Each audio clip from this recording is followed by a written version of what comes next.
resibo. Mali.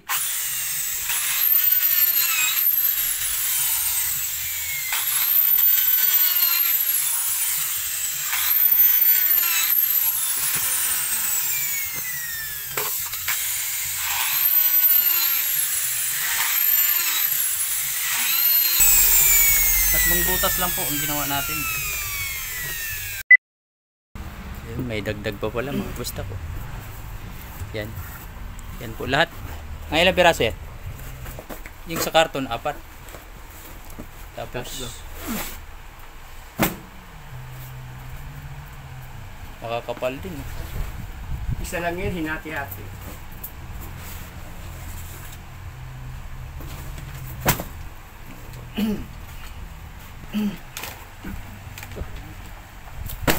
Ginagawa mo.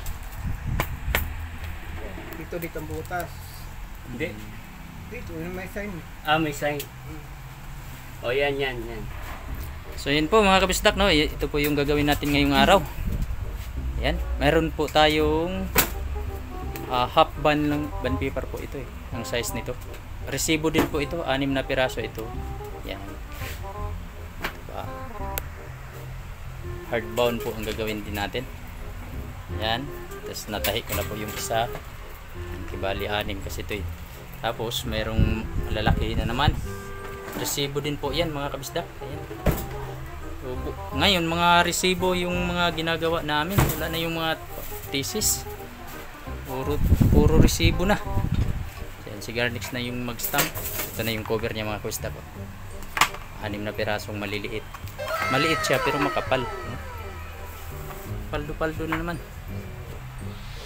Bihira na lang yung hardbound mga thesis. Ang marami sa ngayon yung ganito mga resibo. Nung nakaraang o kahapon, dami din kaming ginawa na makakapal pa. So yan.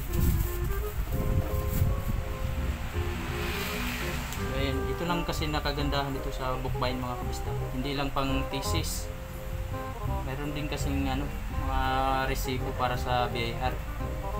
Kailangan naka-hardbound kaya kumikita pa rin yung mga binders.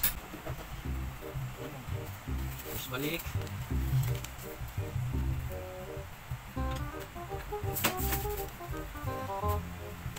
Yan, terus natin.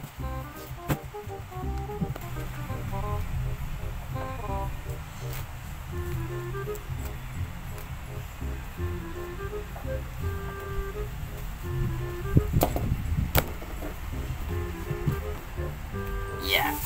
Ginagawa mo. Pwede nang hatikin niya. Hindi ko lang hinati ito.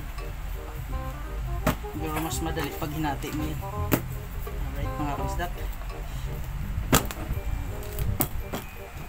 Kailangan lang mahigpit.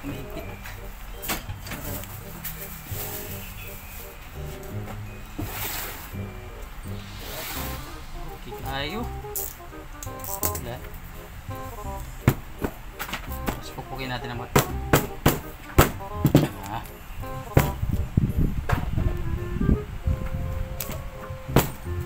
Okay kayo. Ayan na. So ayan na po. I-flex ko lang yung mga gawa namin ngayong araw. So resibo pa rin. Wala pa rin tayong thesis bookbind. Ayan, mga resibo po yan lahat. Pati yan, resibo din po yan. Alright. So ayan po mga kabistak. Hanggang dito lang itong video natin. Amping sa kanunay.